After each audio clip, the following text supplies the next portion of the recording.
Toyota Vios 1.5 auto spek G tahun 2020.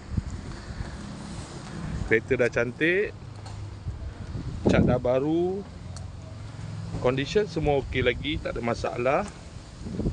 Kereta ni boleh loan bank, loan kredit dan loan kedai.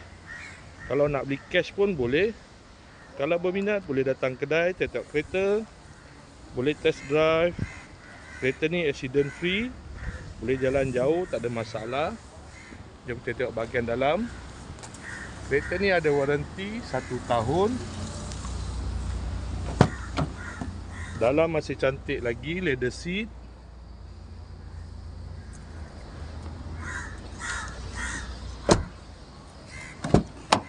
Kereta ni guna push start button, ada pedal shift, aircon semua okey lagi, aircon sejuk.